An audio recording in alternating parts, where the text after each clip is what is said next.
गणनायकाय गणदैवताय गणाध्यक्षाय धीमहि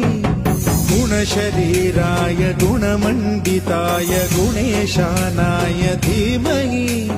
गुणातीताय गुणाधीशाय गुणप्रविष्टाय धीमहि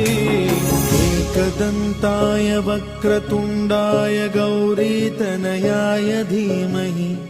गजेशानाय भालचन्द्राय श्रीगणेशाय धीमहि